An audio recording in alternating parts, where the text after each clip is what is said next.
Raidījums tapis Latvijas Universitātes Sociālo zinātņu fakultātē.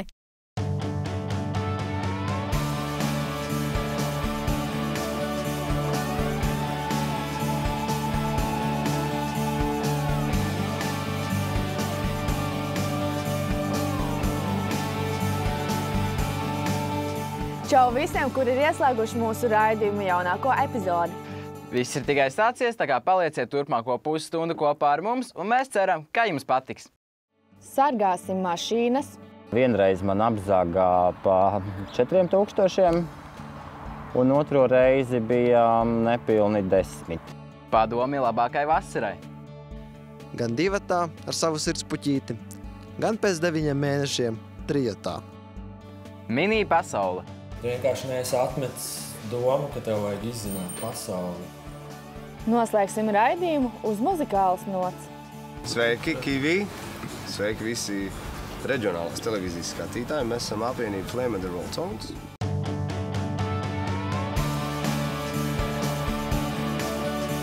Katru autovadītāju biedē vairākas lietas, un viena no tām ir zaglīgi nadziņi. Mēs nerunājam par skaisto sieviešu manikīru, bet par dažām labām dāmītēm un kungiem, kuri cierē uz citu īpašumu. Kā tad viņiem tur tas izdodas, skatāmies tālāk.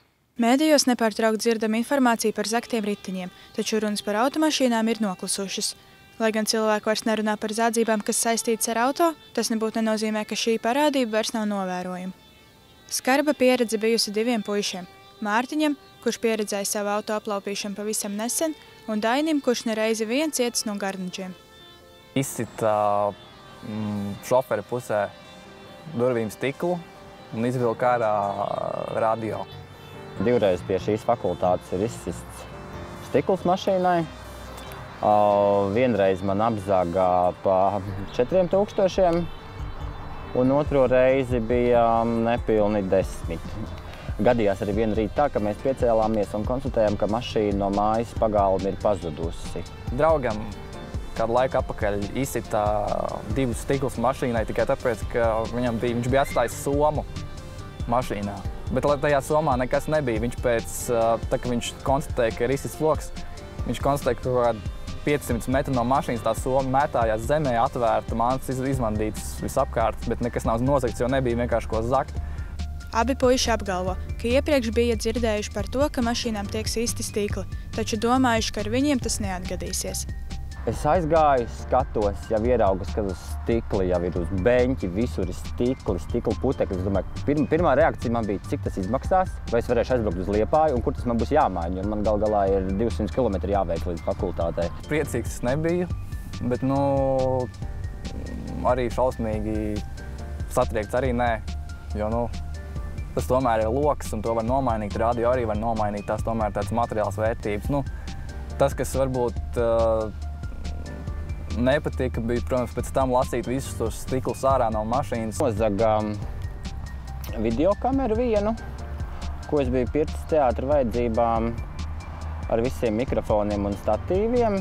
Un iepriekšējo reizi tur bija manas mammas darba instrumenti, kas sastādīja vērtību pie apdrošināšanas aptuveni 10 000 eiro. Smagākais ir tas pats moments, kad tevi, apzog gaišā dienas laikā bez mazliet tā vācu priekšā. Puišiem bijusi arī līdzīga pieredze ar policiju. Nācies ilgi gaidīt, līdz tikuši skaidrībā, kur vērsties un ko darīt. Dainim nācies braukt pašam uz iecirkni, bet arī tur bija jāgaida. Mārtiņam līdz policista atbraukšanai pie mašīnas sanāca gaidīt 4 stundas. Teiksim, par savas mašīnas drošību ir jārūpējās pašam, neviens cits to nedarīs. Neko nevajag atstāt mašīnā, noteikti vajag aizslēgt, vienmēr pārbaudīt, vai ir aizslēgts. Neko redzamās vietās tiešām neatstāt dokumentus, visu ņemt līdzi, atslēgas, visu. Pateikt, kāda varētu būt šī formula, ko ieteikt, teiksim tā, kas vēl nav cietuši no šiem, teiksim tā, garnaģiem. Ja droši vien tāda formula būtu, mēs viņu droši vien visu izmantot un tādas problēmas nebūtu. Un ja kādam viņi ir, uzklausījuši piedāvājumus. Pēc negadījumiem mašīnas tiek vestas uz servisiem. Tāpēc lūdzam servisa vadītāju Edgaru Upenieku sniegt komentārus, kā pasargāt mašīnu. Es domāju, ka vislabākais veids, kā pasargāt mašīnu no šīm visām lietām, nepatīkamajām, ir apsargājums autostāvvietas. Noteikti.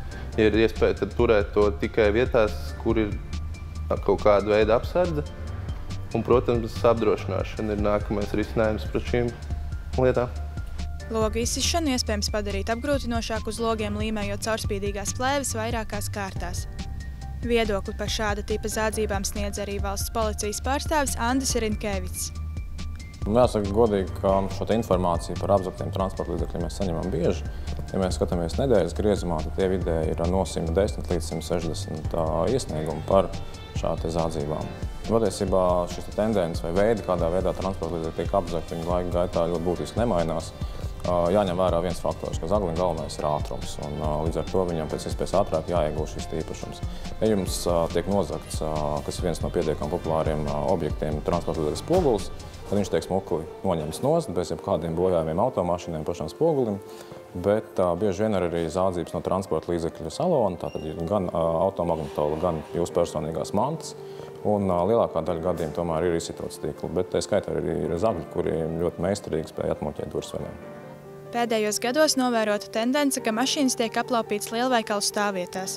Sods par zādzībām var būt no 2 līdz pat 5 gadiem brīvības atņemšanas. Reizēm policija nākas gaidīt ilgi, bet tas nebūtu nav tādēļ, ka viņi ir slinki vai neieinteresēti, bet gan tādēļ, ka izsaukumi tiek dalīti kategorijās. Autoapzagšana ir 3. kategorija, tāpēc arī ir jāgaida no 2 līdz 4 stundām, līdz policija ierodas uz notikuma vietu. Ja jūs atstāsiet kādas dārglietas vai pietiekami dārgas mantas jūsu salonā, tad jūsu mašīna jau ir riska objekts. Līdz ar to pirmais un galvenais ieteikums ir visas mantas, kuras jūs varat paņemt līdzi, tomēr arī paņemt līdzi. Bieži vien daudz dzīvokļu māju iekšpagalmi ir slikti apgaismoti, ir ļoti slikta pārredzamība, līdz ar to arī zagļi ļoti ātri nemanot var veikt šīs zādzības. Protams, cilvēkiem tās ir lieki zaudējumi un arī lieki izdevumi, bet ja ir iespēja, tad tomēr šos transporta līdzekļus varētu atstāt apsargājumās autostāvvietās, kur iespēja, ka tiks viņš apzagts, ir krietni mazāk. Rūpēsimies par saviem auto un neatstāsim tos bez uzraudzības.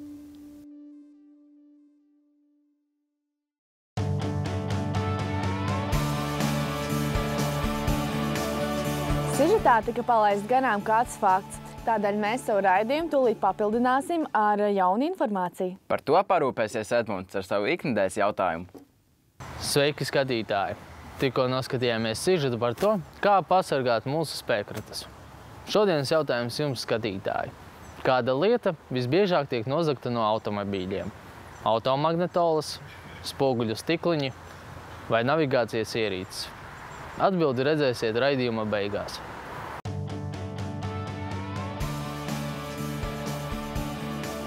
Ir pienākusi vasara, un visiem, protams, gribās kārtīgi atpūsties. Bet kā izvairīties no dažādām neērtām situācijām? Mēs bijām pietiekami gudri un asprātīgi, lai izveidotu savu padomu vācelīti.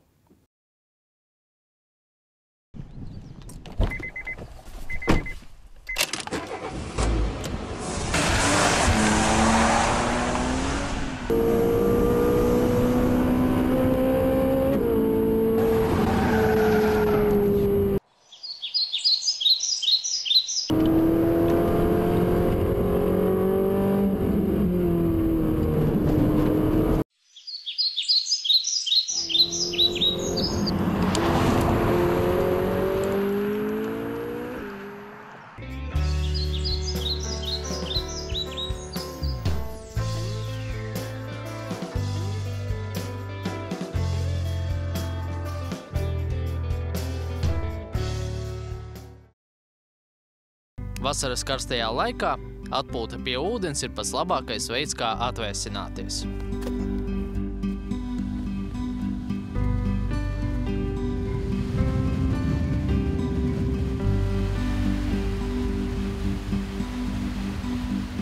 Pirms ej peldēties, izvērtē savas spējas, lai pēkšņi neattaptos pie bojas.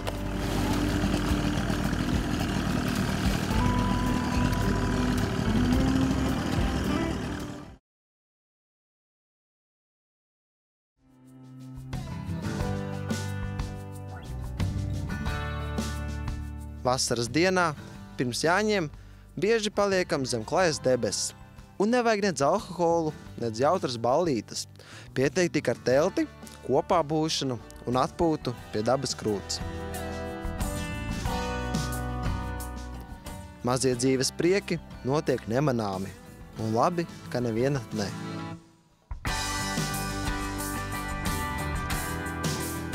Piecelties pēc līgo nakts par divējādi. Gan divatā ar savu sirdspuķīti, gan pēc 9 mēnešiem trijotā.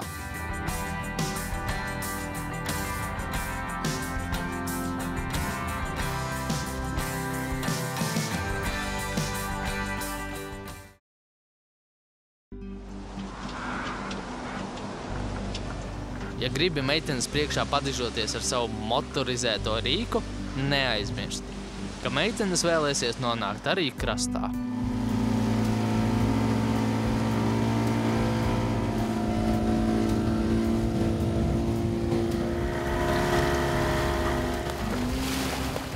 Nodrošina sevi un līdzbraucējus ar glābšanas vestēm.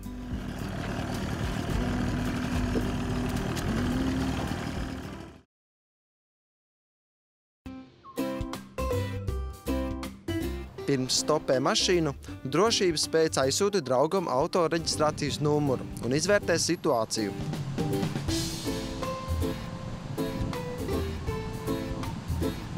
Bet, ja darīsi kā šis jaunietis, tad nekur tālāk par bagāžnieku netiksi.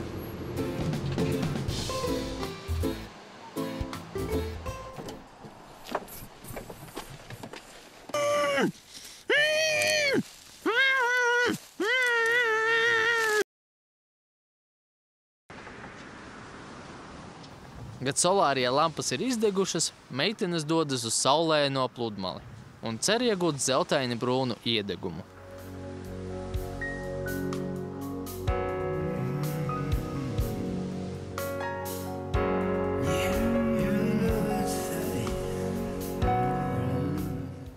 Tomēr, ja zeltainais iedegums nav pludmales apmeklējuma mērķis, tad, lai saulē neapdedzinātos, izmanto pareizos pretapdeguma līdzekļus.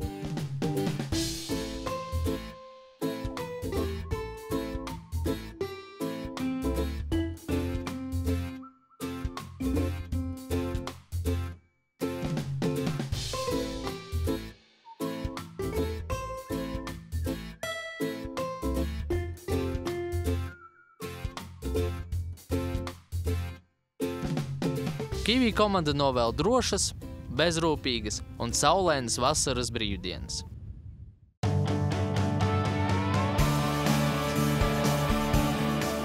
Bērnībā mēs visi bijām pieraduši, ka visas mantas mums bija samazinātā izmērā. Bet arī ir pieauguši cilvēki, kuri turpina šo visu miniatūru baudīt ar lielu entuziasmu. Bērnībā pievēršam lielu uzmanību detaļām un pieaugot uz pasaules skatāmies lielākos mērogos. Tomēr daži savās ikdienas gaitās skatās uz augšu un ievēro nianses.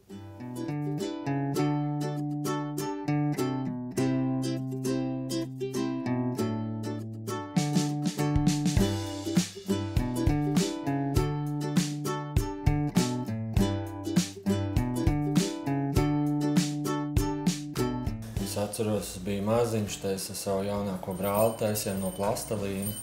Sādus piņķi pļuškas un mājiņas un cilvēciņas. Tu vienkārši neesi atmetis domu, ka tev vajag izzināt pasauli. Un taisot miniatūras, es iemācos daudz ko jaunas. Jā, un mēs ļoti visi gribam domāt, ka mēs esam nopietni cilvēki, bet patiesībā ļoti lielai daļai cilvēku patīk rotaļāties un gribas, un mēs visi esam tik pieauguši un nopietni, bet šis ir tas veids, kā var paildzināt tā kā bērnību un paspēlēties ilgāk mazliet. Iekšējā bērnības sajūta palīdz paplašināt iedvesmas avotu loku. Patiesībā, ja grib saskatīt, tad apkārt ir tik daudz lietu, kas to iedvesmu sniedz, un līdz ar to, jā, viņi ir visur rodās no jebkā. Un ir arī ikdienas priekšmeti, kas ir pilnīgi tāds... Tas ir tā, ka tu ieej veikalā, ieraugi, kaut kas tāds. Es zinu, no šitā var uztaisīt to un to un to, un uzreiz priekšmetam ir potenciāls. Mēs viņu ņemam un pārveidojam, vai arī būtībā jau viņš jau ir mazs priekšmets, vienkārši citi cilvēki to neredz. Maza slotiņa, piemēram, redz, kur ir. Tā mēs arī sakam, jā, ka tam ir potenciāls, ja tas var tapt par kaut ko citu. Adriana un Edgars saskat pielietojumu priekšmetiem, kuri citācijas ir sīkumi bez vērtības. Miniatūra lielākā vērtība ir plašais izmantošanas spektrs.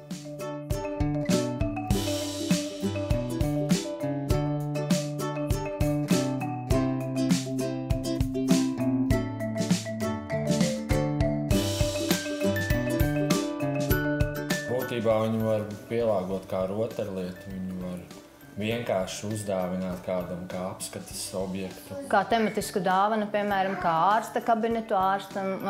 Interesantais ir tas, ka šajā miniatūrā, ņemot vērā, ka viss ir tā kā veidots no nulles, likts kopā, tad var, teiksim, ielikt priekšmets, kas ir tā kā veidot kopiju jau esošas reāls telpas.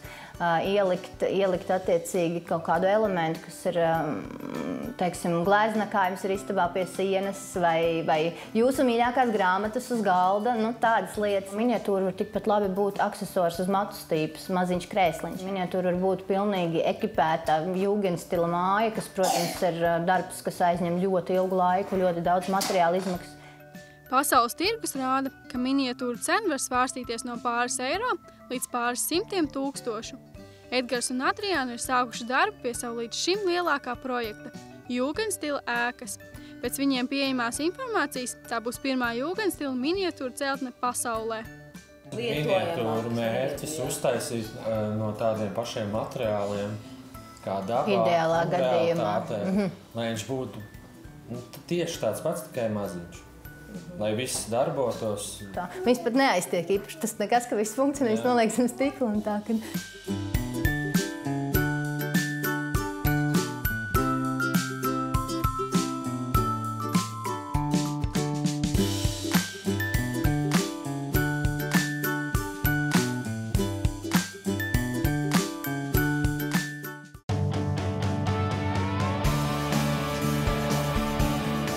Ja skatāties mums pietiekami bieži, gan jau esat pamanījuši, ka mēs savus raidījumus mēdzam noslēgt ar kādu interviju ar latviešu mūziķiem. Arī šī nedēļa nav nekāds izņēmums, tāpēc skatāties, kāda iepazīšanās jūs sagaida tālāk. Flame and the Rolltones. Grupa, kura pirms 9 gadiem satikās kādā kafejnīcā un 4 mūziķu kolektīvā izdomāja veikt turpmāko sadarbību, koncertējot un gūt lielu skatuves pieredzi. Sākumā viņi spēlējuši dziesmu cover versijas, bet ar laiku repertuārs ir izvērties visai plašs. Šajos gados viņi ir spēlējuši ap 200 līdz 300 latviešu un ārzemju izpildītās dziesmas. Sveiki, Kivi! Sveiki visi reģionālās televīzijas skatītāji. Mēs esam apvienība Flame and the Rolltones. Grupa, kas jau kādu laiku spēlē mūziku un kas ir izdevusi jaunu foršu muzikālu materiālu pagājušā gada rudenī. Un tagad mēs šo materiālu atrādam daudz un dažādai publikai Latvijā. Beidzot arī jums. Jo vispār mēs esam Kedāņu bezdarbnieki, nu jau darbinieki. Kedāņu darbinieku muzikālās procedūras apvienība Flame and the Rolltones. Tāda joka, Pēter, mēs esam īstenībā. Šitā arī mums iet, ja tā par tiem notikumiem, zin kā interesanti tādi jautri notikumi, tad īstenībā tas katrs tas izbrauciens uz kaut kādu vietu ir. 9. gads ir viens tāds gadu ilgs jautrs notikums īstenībā, jo mēs tā baigi. Nē, viens milzīgs notikums, protams, bija viss oriģināla mūzikas rakstīšana, albumu vispār process, ka mēs braucām uz nometnēm un dzīvojām lauku mājās, tā kā pienākās cilvēkiem dzīvot, ja? Nevis, zini, te centrā tev viss tev baigi forši ir par rokai, zini. Smukās šallītēs, jā, zini. Un tā. Tur viss plīts, malks kurināmā krāsnes un dziesmas. Un ļoti labs noskaņojums. Kas īsti motivē Flame and the Rolltones grupas dalībniekus? Šīs džeks un šīs te džeks man motivē. Un tur vēl viena meitene sēž Aiva vārdā. Un tad mūs arī vēl motivē. Mūs savukārt pārējos motivē šitais džeks vēl arī klāt. Jā, tā kā jā. Tev vēl, protams, mīļie cilvēki, visi mīļie cilvēki, ģimeni, radi, draugi. Visi tie, kuri ir bijuši klāt tajos brīžos, ka varbūt, tā kā šķiet, aizbrauks varbūt uz Angliju pastrādāt, nē. Tā kā paliek tomēr te un turpina savas lietas darīt. Šī grupa nespēlē vienu žanru mūziku, bet gan vairāk veido atšķirīgus elementus no dažādiem amerikāņu tautas mūzikas stiliem. Man liekas, ka lielākajai daļai mūziķi, es domāju, arī es pārliecināts, ka arī man pievienosies kolēģi, lielākajai daļai mūziķi nav nemaz tik lielas, tās stilistikas nav tik svarīgi. Es klausos tikai folku, es klausos tikai indie rock. Mūziķi klausās mūziku daudz plašāk. Man ir bijis sākot no platēm, no mikrofona aptaujām, tā kā es biju maziņš bērns. Tāds, kā ziniet, tā kāda maziņa bērni.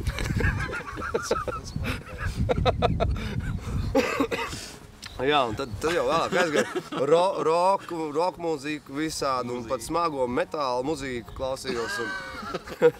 Un tad bija džēza posms, un tad bija kaut kāds hip-hops. Mūzika.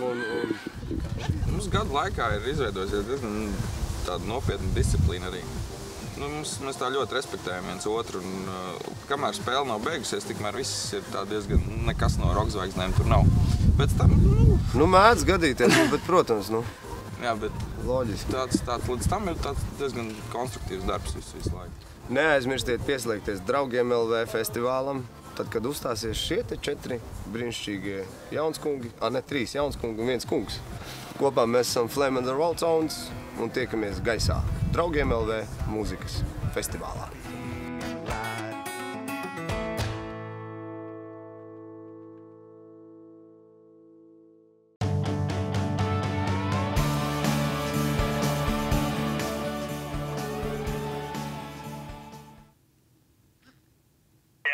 Čau, Edmund! Čau! Esi gatavs dot atbildi uz šīs nedēļas jautājumu? Davai, jā. Labi, tad skatāmies, kāda ir pareizā atbilde. Sveiki, skatītāji vēlreiz! Uz manis uzdoto jautājumu atbilde ir: pēc valsts policijas statistikas datiem 43% gadījumu tiek nozagti spoguļu stikliņi.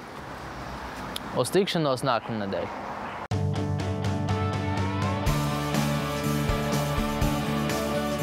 Ne tikai šīs nedēļas epizode ir noslēgusies, bet arī mūsu sezona ir pašā finiša taisnē. Tādēļ mēs jums dodam to iespēju atnākt un iepazīties ar visu mūsu komandu, kura visu sezonu smagi strādājusi, lai jūs iepriecinātu. Tiekamies Latvijas Universitātes Sociālo zinātņu fakultātē 18. jūnijā 16:00.